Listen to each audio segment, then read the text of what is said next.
This your girl, Jhonni Blazer. You already know. Shout out to Shay Stars, www.shaystars.com. It's your girl. Key Classic.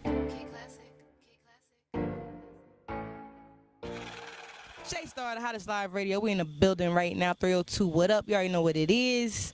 They didn't kick us out the club because it was too much going on inside the club. They said we didn't want nobody to with y'all, so we're going to put y'all outside. Because, you know, when she comes through, she wreaks all types of havoc. Aww. You know. It's Jhonni Blaze, though. What's up? Hey, I'm Jhonni. How are you? It's Jhonni Blaze, duh. Duh. How you doing? I'm doing good. It's hot as fuck, but I had fun today. Delaware was popping. I didn't even know you sang. Like, what's up? Me neither. It started when I was like 6, and then my grandmother used to beat me for being on the piano, and then at 9 I started playing the Fairleys, like all classical music. And after that, it just kind of, let me play the drums, let me go in church, let me play alto, let me sing soprano. And it's just always, I'm 26 now, so it's been ever since I was a kid. I heard you say you play 6 instruments? Acoustic guitar, the bass guitar, the clarinet, the violin, the piano, the keyboard, and drums. Okay, you got a lot going on. So how does somebody with all of that background and talent, how do you go down the path that you went down? Because you was very honest today. Yeah, you said some stuff that I didn't even know. Yeah, it was more of just life. I mean, life's not easy, so you're always... once my mom had sent me away around I was 14, it kind of just like my life just in that entertainment world, the negative side of the entertainment world, I just got trapped in. And then after a while, I think what really pushed me to pursue music was like, it's about to be 4 years this year, but three and a half years ago, my boyfriend died.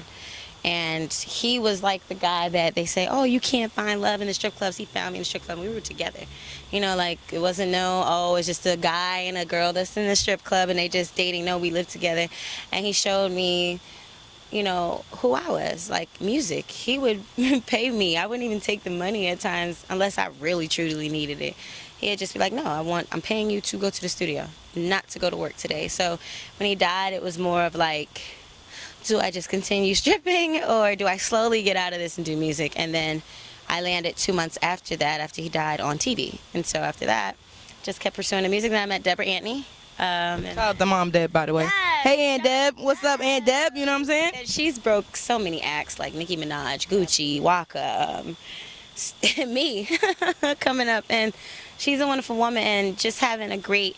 I lost a lot of friends, but then when you lose friends, they're not really friends, if you know what I mean, like if they're negative. So I had to delete some things and pray about it and kept the ones that mattered the most, and now I'm here and I'm just focusing on my music, you know, and just staying on that good path. Sometimes I slip up, but I'm doing pretty good. So, you know, we got to dive into the BS that we see on the internet, Yeah. which, you know, so who else to get it from than the horse's mouth itself? So, I mean, Cat Williams, like, what was that all about? We dated. Well, it wasn't, you know what? So dated, that means that's an ED, that means it's not happening no more? Yeah, we're good friends. One thing I've learned... I heard he was crazy. No, he's not crazy. Very intelligent guy. Like I said, people are human. And it's not me covering up. It's just like me. I have my outbursts. Everybody has their meltdowns. Everybody has their situations. I learned in other situations that I've blasted people and thought that was cool not to do that. So even if he did do something negative, I wouldn't be the type to sit here and be like, oh, well, he did this shit. But he's a good person, cool ass dude. If I ever needed something, he's there. But we are just friends. Yeah, he's like... So you and Hazel E, y'all not beefing no more? We never was beefing. It was just more of like she assumed.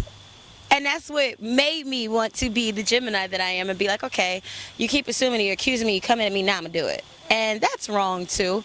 So it's just... But we're young, you know. Yeah, we're young. You know. So it's just like, you know what, I'm going to take the high road. I'm going to just leave the whole thing alone. Like, if I see her, it's no beef. It's no problem. Like, I don't care. Like, it's like whatever. So You're way different than I thought you was going to be. a lot of people say that. I mean, because I remember watching your twerk videos on YouTube and stuff like back in the day. So, you know. Like I said, I how do just you turned go 26. Did you see yourself 6 years ago that to like where you are right now? Yeah, I was looking at all these things, like not even to bring him up or anything, like with how I did the Drake situation. Like, I didn't have to do that man like that. Like, I didn't have to do a lot of people the way I did, like just airing out people's business that was between me and them. or airing out, you know. But sometimes people deserve a little bit. No, you know what? If you're trying to become an artist, and if you have the talent that I have, or probably way more talent than me, you don't want to burn bridges with people, even if they have a higher status, or if they're up and coming, or even if they don't have a status at all. You don't want to do that because it can haunt you. And that's what I learned, and that's why now, even when people piss me off, I try really hard not to even air them out, and I want to. So I do like boxing classes, or I'll go and do something else, or I have somebody take a Write a song. and write a song about their ass, and I'll just leave it alone, you know. So that's me evolving into the person that I know I could be. So are you and Drake in a better place now? I don't speak to him, you know, but like I said, Dev has helped me a lot with a lot of things. It's no beef. I don't have that. The man is a phenomenal freaking artist. You know what I mean? I did a mistake that I'm not proud of, like I said, but I moved on from it. At least you admit it. A lot of people have been like, you know what, F that, whatever. Yeah, I'm not like that. There's no hard feeling. If God blesses me one day, maybe we'll collaborate. I don't know. But if not, then it's cool. Like, long as it's no beef and it's not. So I'm happy. So are you ready to like make some real money in the industry? Like, what is going on like with the music? EP dropping soon? In a couple weeks, I'm dropping an EP. It's called I Am Japelle, which is my name, my real name, but I'm gonna use Jhonni Blaze, kind of like how T.I. did T.I. versus T.I.P. It's consisting of TK and Cash, Soulja Boy. T-Pain wrote me a song called Deaf, Dumb, and Blind. Fetty Wap, we just finished speaking about him doing the remix for a song called To the Moon and Back that I did. This will be our second record together.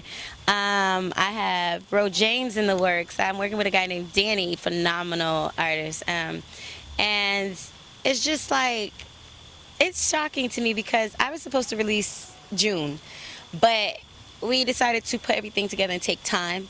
And when you work, slow motion is better than no motion. You feel me? Deb is like, oh, what am I going to release? But she's doing everything that I've never experienced. The right way. The right way, where my stuff is actually going to push and not just sit there on Instagram. Another Love and Hip Hop one hit wonder type situation. Yeah, it's like, I don't want to be that. I don't want to. And if I do get back on TV, which I can't say, it's political. It's political. Definitely going to use that platform as for music and nothing more. So where are all the big promoters? Where your money at? Yeah. Are you ready to get booked by some real promoters? What's up? Yes. Well, I mean, I can honestly say I'm booked by some good promoters, but I do want to excel and advance to more promoters that can get me and branch me out to different countries and stuff. I would love that. So if you do need to book me, make sure you follow me on The Real Jhonni Blaze Duh, or 713-614-9218. And that's pretty much it. You know, just anybody that wants to take advice from me is just keep shooting for your dreams, because they told me I couldn't do it, and every time I sing, it's somebody looking at me crazy, like, you gotta be kidding me, right? So if you could do that impact and you keep doing it, imagine what you could do to a million people, imagine what your music can do and change people. I get DMs all the time of people being like, I only listen to your minute clip on Instagram, and I swear it gets me through so much. So, but if you've never been through nothing, you can't really relate, but there's exactly always somebody going through something. Unless, and if you're not admitting that you haven't went through anything, then that's just you. But eventually you're gonna admit that you're going through something, and there's nothing wrong with going through something. Everybody's not perfect, so it's not about how you go through it, it's how you get through it. You feel what I'm saying? Yes, exactly. Well, Jhonni Blaze, y'all, you know, she's out here. She's about to actually leave and go to Philly, you know what I mean? So we on the road. Shout out to Sleep. Shout out to this Miss Fine thing right here. And shout out to Shay Stars, www.shaystars.com. Yeah, and thank you for everybody bringing me. Shout out to Ashley Jug, which is my brother. I love you, Delaware, and thank you for having me. Show up, turn up, show up, get drunk, then we whip out. You got to know where I'm from to know what